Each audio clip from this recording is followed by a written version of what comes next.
Assalamualaikum warahmatullahi wabarakatuh. Apa kabar anak-anak? Sudah siap dan semangat ya untuk belajar bersama Pak Purwana? Melalui video ini, kita akan belajar pembelajaran yang ketiga dari tema 1, subtema 1. Sebelum kita mulai pembelajarannya, mari kita berdoa terlebih dahulu.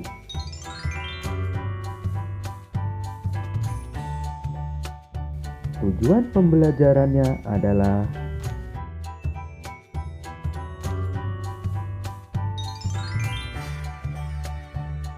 saya akan membacakan teks Pancasila.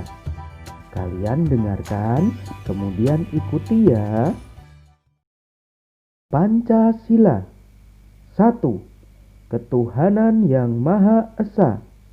2.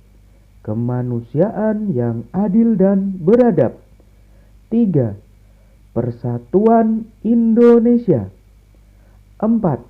Kerakyatan yang dipimpin oleh hikmat kebijaksanaan dalam permusyawaratan perwakilan. 5. Keadilan sosial bagi seluruh rakyat Indonesia. Pancasila sebagai dasar negara bukan sesuatu hal yang baru bagi masyarakat Indonesia. Sejak zaman dahulu, nilai-nilainya sudah terkandung dalam kehidupan sosial budaya masyarakat Indonesia.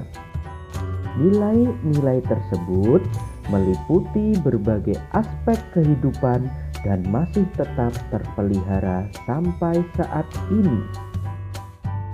Nilai-nilai Pancasila harus kita kembangkan dalam kehidupan sosial budaya.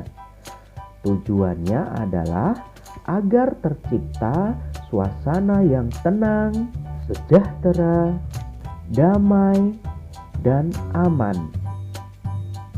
Tanpa nilai-nilai tersebut, kita tidak akan dapat mencapai semua itu. Perhatikan penjelasan berikut ini tentang nilai-nilai dalam sila-sila Pancasila dan juga contoh sikap yang sesuai dan sikap yang bertentangan dengan nilai-nilai tersebut. Sila ke-1.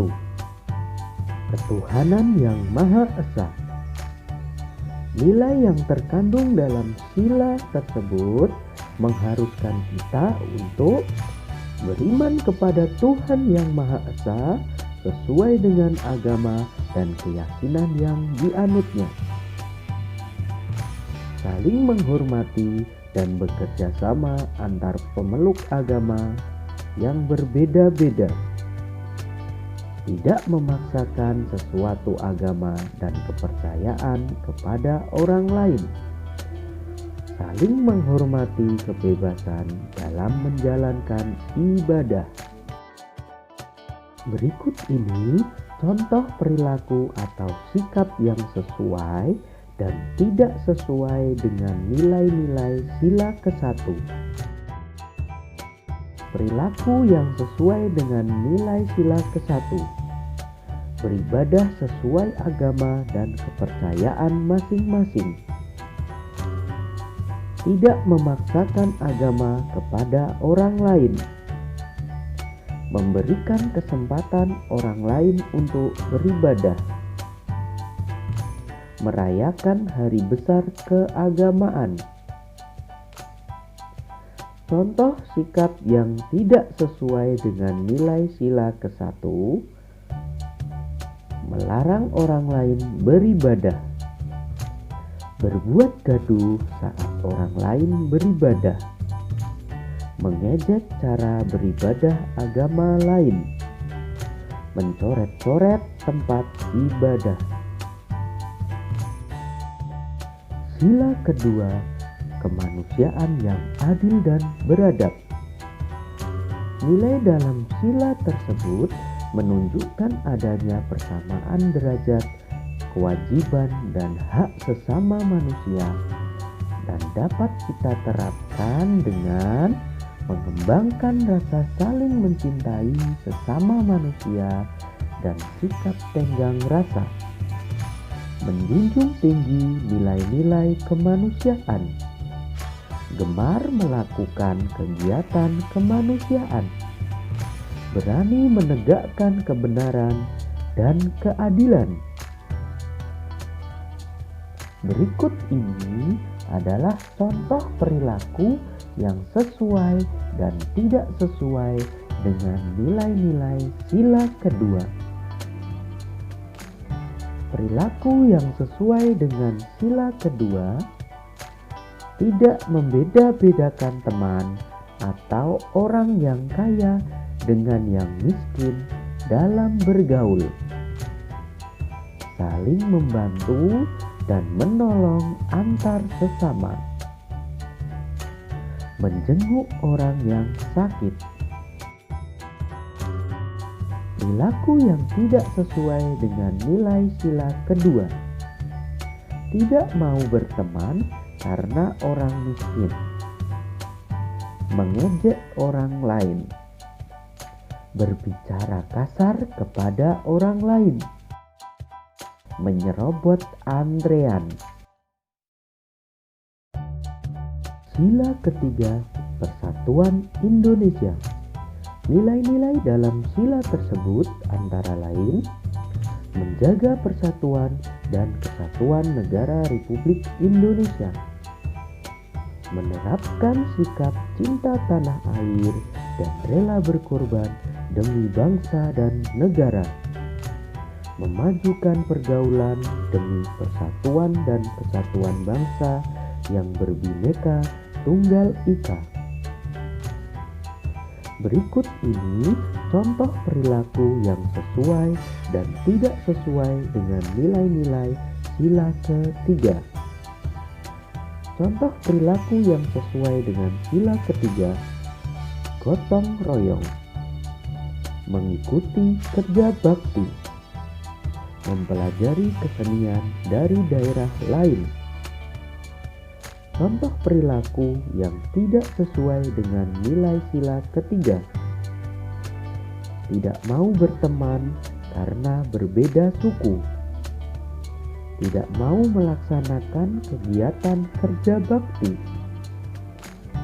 senang menggunakan produk luar negeri daripada produk dalam negeri.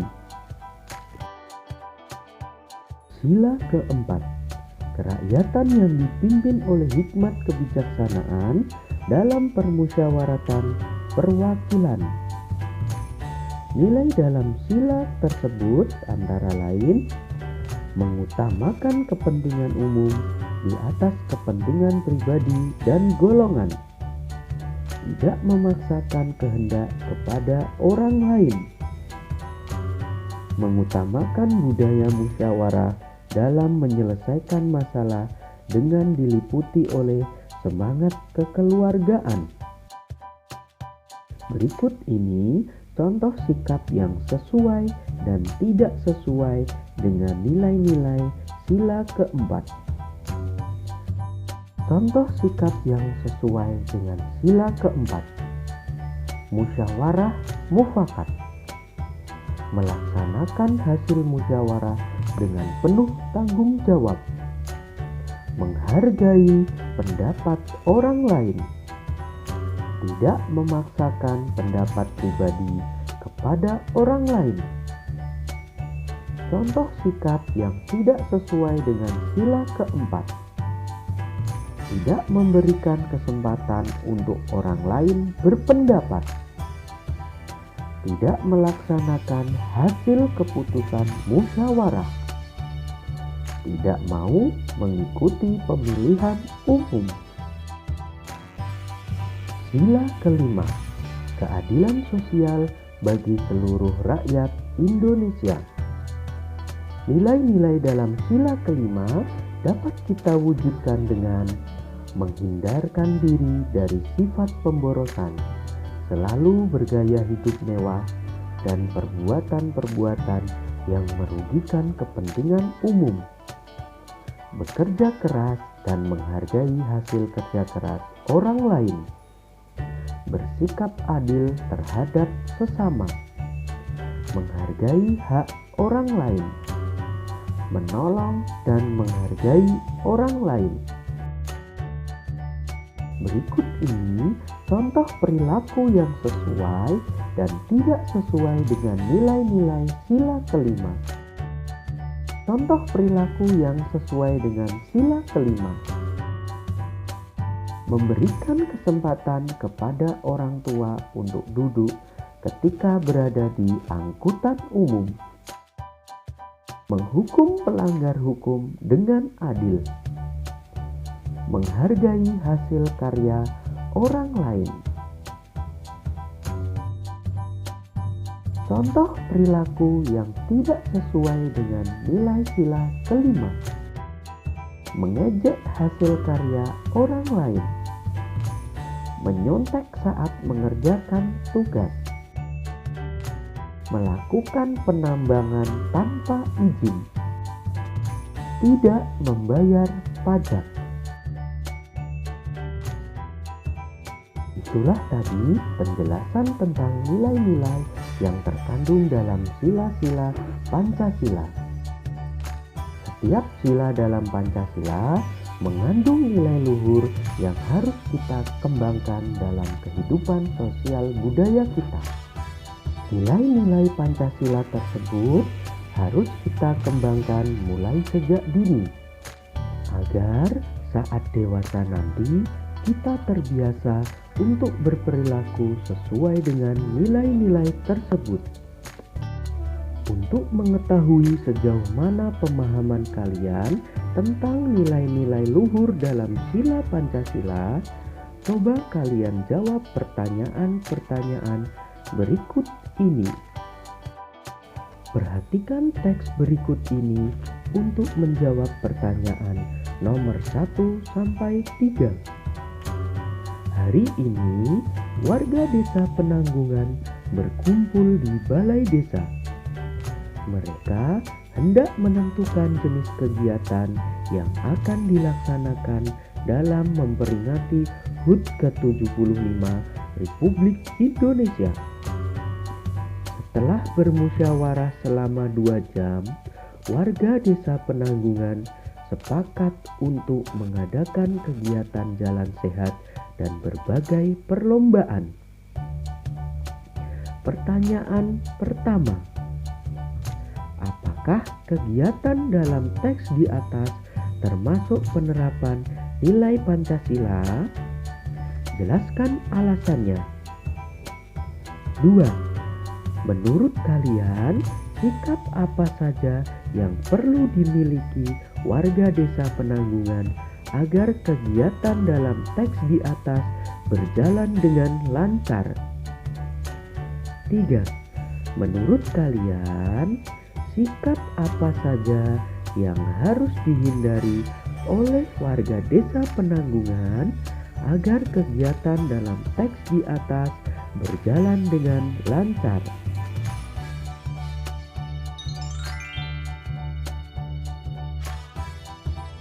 Kondisi atau letak suatu wilayah dapat kita lihat secara astronomis dan secara geografis. Astronomis artinya letak suatu wilayah berdasarkan garis lintang dan garis bujur.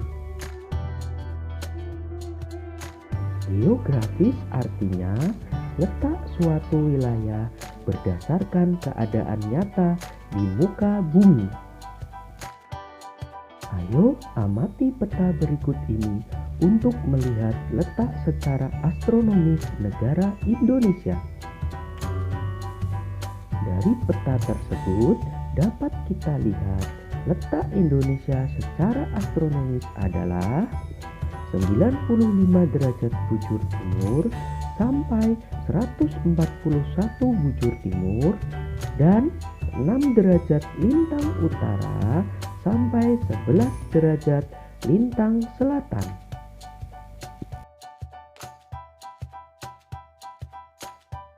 Kita amati lagi peta berikut ini. Sekarang kita akan melihat kondisi geografis Indonesia. Dari peta tersebut dapat kita lihat kondisi geografis Indonesia. Di antaranya, negara Indonesia terdiri dari beribu pulau yang membentang dari Sabang sampai Merauke. Karena hal tersebut, Indonesia mendapat julukan negara kepulauan. Indonesia memiliki wilayah laut atau perairan yang lebih luas dari wilayah daratannya, di mana luas lautnya adalah 2/3 luas wilayah Indonesia, sehingga Indonesia mendapat julukan negara maritim. Indonesia memiliki tanah yang subur, membuat banyak penduduk Indonesia bermata pencaharian sebagai petani, sehingga Indonesia mendapat julukan negara agraris. Indonesia berada pada posisi yang sangat strategis. Coba perhatikan peta berikut ini.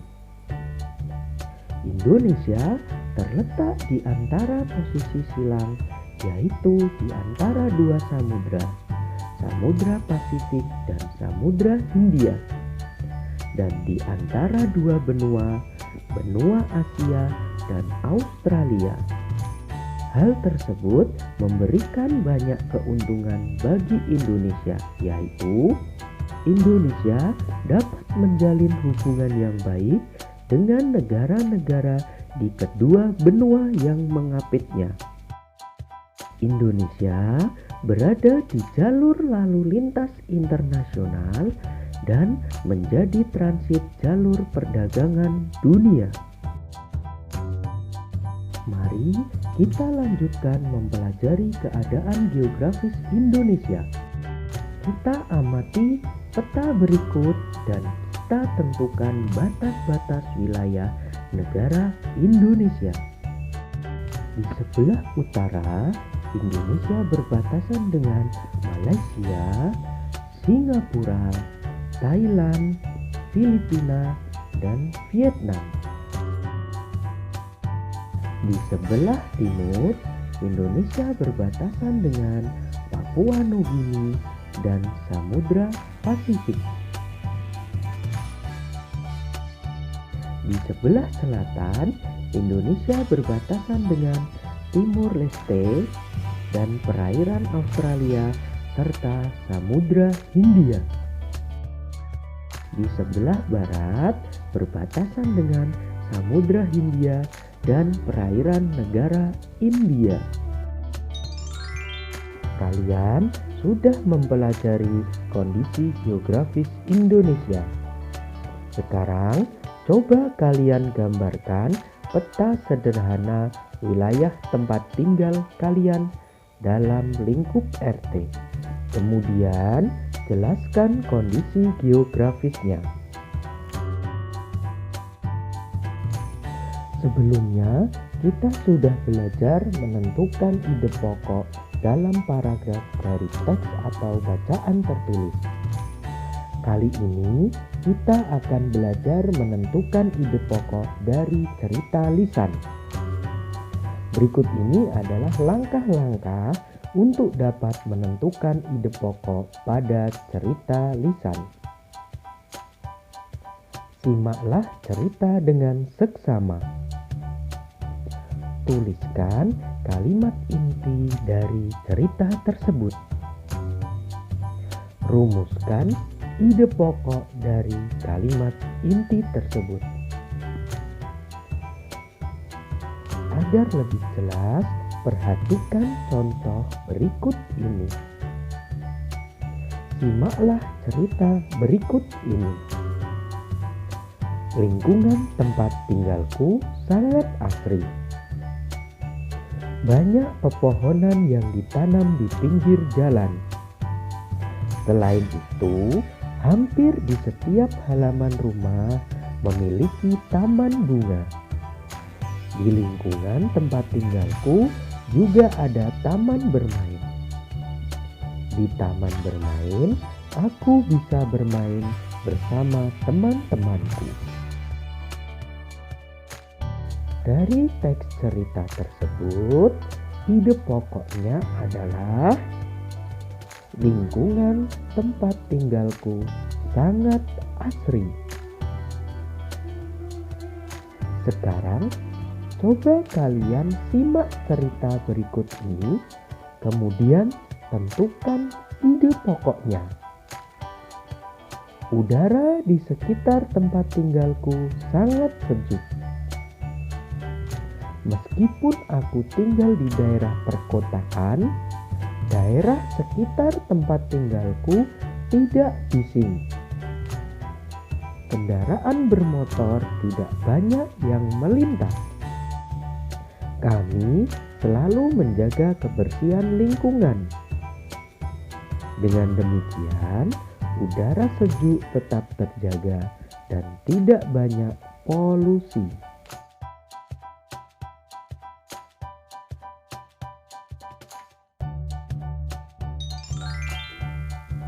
Demikian pembelajaran yang ketiga dari tema 1, subtema 1. Sampai bertemu lagi di pembelajaran selanjutnya. Tetap semangat, rajin belajar, dan rajin beribadah.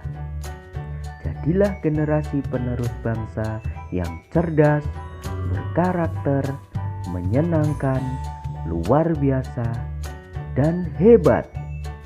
Wassalamualaikum warahmatullahi wabarakatuh.